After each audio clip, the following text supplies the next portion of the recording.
सब कुछ संभव है, एवरीथिंग इज पॉसिबल। लेकिन क्या कोई किसी के लिए जान दे सकता है?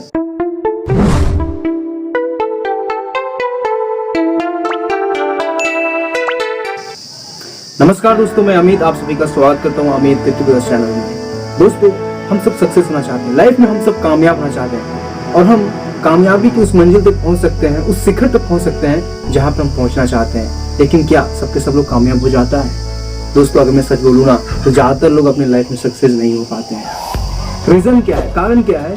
अगर आप इस चीज को जान गए दोस्तों तो ये हमारे लिए बहुत ही फायदेमंद हो सकता है। क्योंकि दोस्तों होता क्या है, जब हम कामयाबी के सफर में, जब हम कामयाबी के रास्ते पे आगे बढ़ रहे होते हैं तो हमें लाइफ में बहुत सारी दिक्कत एंड बहुत सारी परेशानियों का सामना करना पड़ता है। एंड हम में से ज्यादातर लोग इन सारी दिक्कत इन सारी परेशानियों को देख के घुटने के बल गिर जाते हैं और आगे नहीं बढ़ पाते हैं।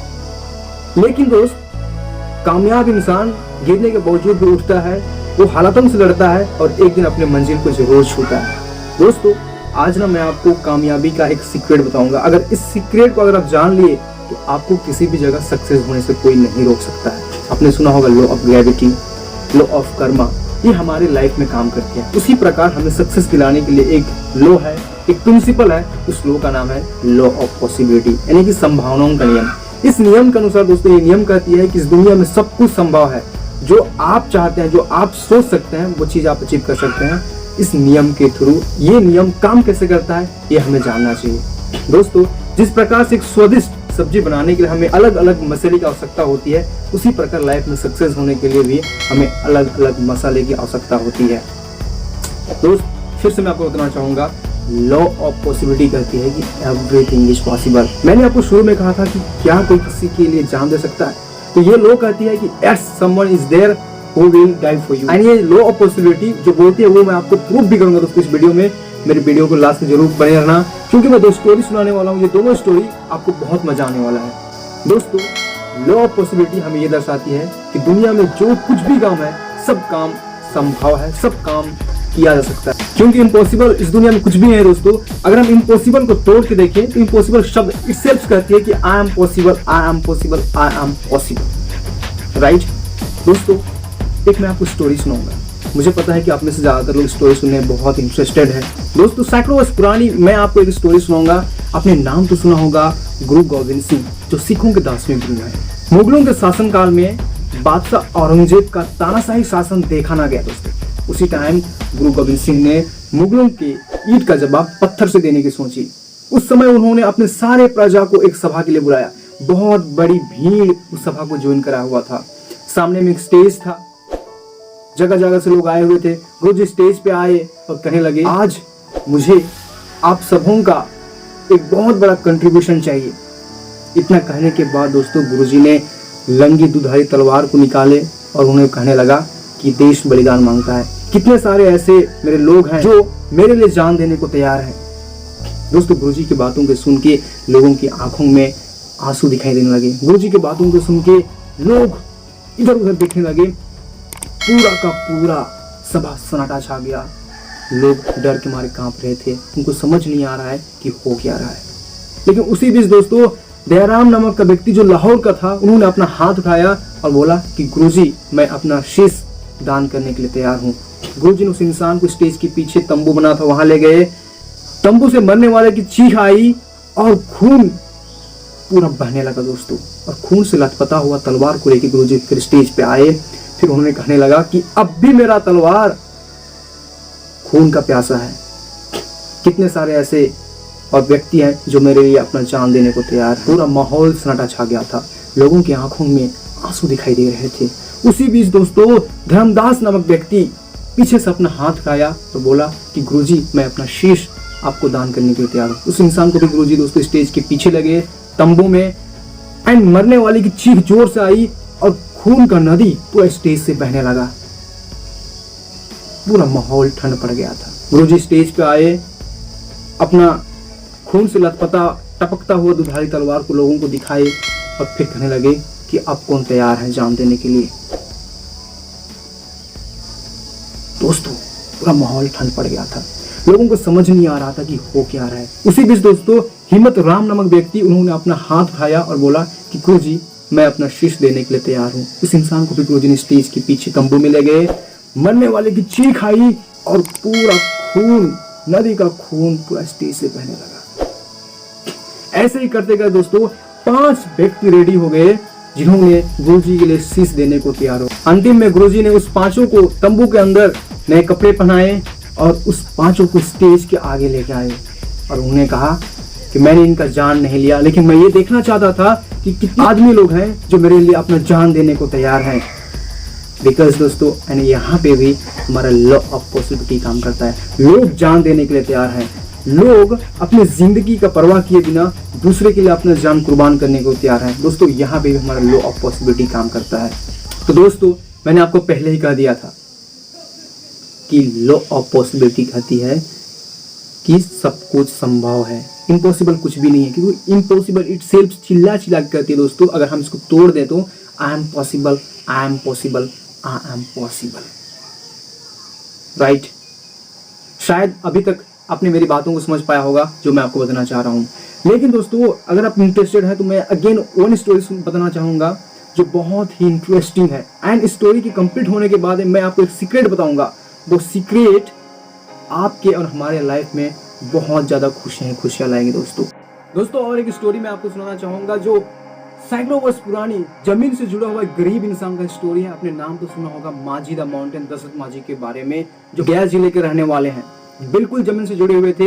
उनकी एक प्रेमिका थी जिनसे उन्होंने शादी किया, बहुत प्रेम करते थे, खेती बाड़ी से उनका घर चलता था। लेकिन हुआ क्या, एक दिन वो खेतों में काम कर रहे थे, उसकी पत्नी अपने पति के लिए खाना पहुंचा रही थी। अचानक उसका पैर पत्थर से फिसल गया और वो गिर गई और चोट हो गई, लहूलुहान हो गई।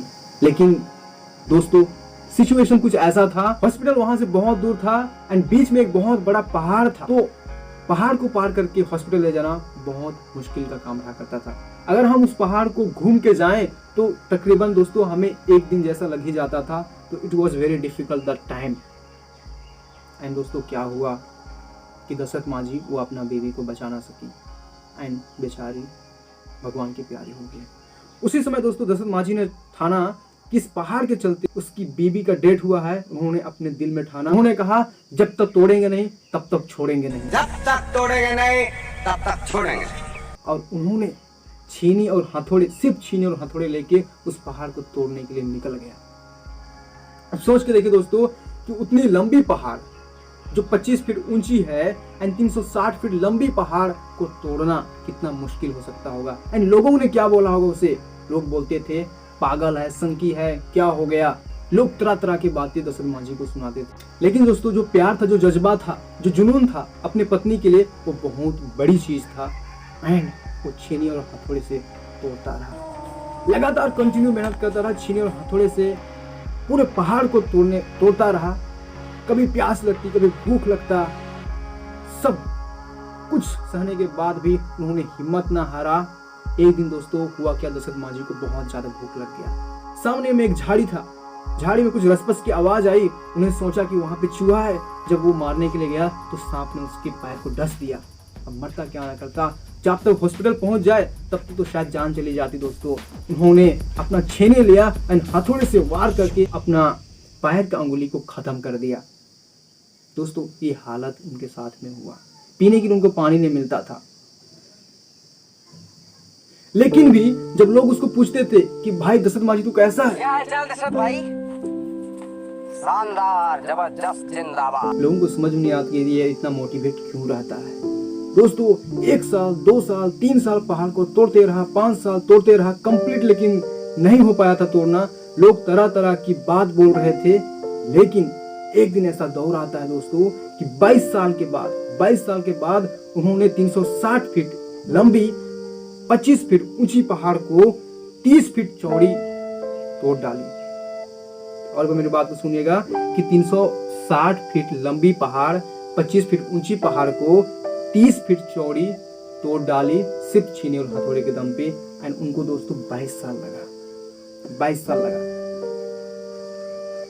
जब ये कामयाबी दशरथ माझी ने हासिल किया तो लोग बोले कि यार आपने तो बहुत बड़ा काम कर लिया, बहुत बड़ी काम कर लिया, कैसे किया? तो उन्होंने लोगों को एक शिक्षा दी, भाई हम तो ठेपा पास हैं, हम क्या जाने, हम तो यही कहेंगे कि भगवान के भरोसे मत बैठ, क्या पता भगवान तुम्हारे भरोसे बैठा हो। बात बताइए, इस असंभव काम को संभव करने के बाद क्या कहना चाहेंगे आप? हम तो ठे बीमार हैं, तो हम क्या कहेंगे भैया? कुछ तो कहेंगे। हम तो ये कहेंगे कि भगवान के भरोसे मत बैठिए, क्या पता भगवान हमारे भरोसे बैठा हो। किसी ने सच कहा दोस्तों कि संघर्ष में आदमी अकेले होते हैं, संघर्ष में आदमी अकेला होता है, सफलता में दुनिया उनके साथ होती है, जिस पे ये जग हंसा है उसी ने इतिहास रचा है। एंड ये बिल्कुल दोस्तों दशरथ माझी पे लोग हंस रहे थे, आज उन्होंने इतिहास रच दिया है। आज इनके नाम पे एक फिल्म आ गई है। आई हाईली रिकमेंड यू कि अगर अभी तक आपने इस फिल्म को नहीं देखा है तो माझी द माउंटेन मूवी को आप जरूर देखें, जो आपको डेफिनेटली बहुत ज्यादा इंस्पिरेशन देगी, आपको मोटिवेट करेगा। तो दोस्तों यहाँ पे भी लॉ ऑफ पॉसिबिलिटीज काम किया। 22 साल के बाद दशरथ माझी ने वो मुकाम हासिल कर जो वो सोचते थे। मेरे दोस्त, मेरे कहने का मतलब यही है कि इम्पॉसिबल कुछ भी नहीं है। भगवत गीता में श्री कृष्ण ने अर्जुन को क्या बोला है? कर्म कर, फल की इच्छा मत कर। मतलब दोस्त कर्म करते रहो, कंटिन्यूस काम करते रहिए, फल की इच्छा मत करिए, डेफिनेटली एक दिन फल मिलेगा, राइट। एंड आपने ये भी सुना होगा कि ईश्वर का घर में देर है पर अंधेर नहीं, ईश्वर जब भी देता है छप्पर फाड़ के देता है। आज दोस्तों जो नाम कमा के गए हैं दशरथ माझी, शायद ज्यादातर लोग नहीं कमा पाते हैं। The moral of the story, actually this is not a story, it's real incident, हमें ये सिखाती है कि किसी भी काम को तब तक करनी चाहिए जब तक कि हमें सफलता मिल जाए। दोस्तों हमारे साथ में होता क्या है कि हम किसी भी काम को कर रहे होते हैं एंड सफलता के काफी करीब होने के बावजूद भी हम रियलाइज नहीं कर पाते हैं कि हम कितने करीब थे and we give up. And ऐसा टाइम अगर हम क्विट कर देते हैं तो सफलता डेफिनेटली नहीं मिलेगी। दोस्तों दुनिया के महान साइंटिस्ट थॉमस एडिसन ने कहा है, many of life's failures are people who didn't realise how close they were to success when they give up, right. बहुत सारे ऐसे लोग हैं दोस्तों जिनको पता नहीं चला कि सक्सेस कितने करीब थे एंड उन्होंने उस काम को क्विट कर दिया। डेफिनेटली जब उन्होंने क्विट किया तो उनको सफलता नहीं मिली। मैं सिंपल भाषा में आपको बताऊंगा दोस्तों, सपोज हमारे पास एक पत्थर है जिसको हम अगर 50 हथौड़े मारते हैं तो वो टूट जाएगा, लेकिन हम 40 मारते हैं, 45 मारते हैं, 46 मारते हैं, 47 मारते हैं, 48 भी मारते हैं, 39 भी मार लेते हैं, लेकिन उसके बाद हम क्विट कर लेते हैं, तो क्या हमें सफलता मिल जाएगा? बिल्कुल नहीं, वो पत्थर नहीं टूटेगा। लेकिन अगर और एक हथौड़ा हम मार लेते तो डेफिनेटली वो पत्थर ब्रेक हो जाता एंड आपका जो काम था उस पत्थर को तोड़ने का वो भी पूरा हो जाता है, राइट। सो यही चीज है दोस्तों, क्योंकि कंसिस्टेंसी में बहुत पावर है दोस्तों। आपको पता होगा पानी की बूंद चट्टान पे गिरती है ना तो फैल जाती है, पानी की बूंद चट्टान पे गिरती है तो फैल जाती है, लेकिन जब वही बूंद लगातार चट्टान पे गिरती रहती है तो चट्टान को भी ब्रेक कर देती है। यही दोस्तों आज हमारे साथ भी होता है। आज नेचर से भी आज हमें सीखने की जरूरत है, क्योंकि नेचर हमें बहुत कुछ सिखा देती है एंड ये नेचर हमें कामयाबी के शिखर तक पहुंचा सकती है। दोस्तों आज के लिए इतना ही। मेरी स्टोरी कैसे लगी, लॉ ऑफ पॉसिबिलिटी का जो मैंने आपको सेशन दिया ये कैसा लगा, कमेंट करके जरूर बताइए। एंड इस चैनल को अभी तक आपने सब्सक्राइब नहीं किया है तो प्लीज डू सब्सक्राइब, क्योंकि हम दोनों भाई मिलके इस चैनल पे आपके लिए बहुत ही अच्छे content, inspirational and motivational and educational बातें एंड स्टोरीज आपके बीच में लाने वाले हैं। So keep watching, subscribe our channel and share our video and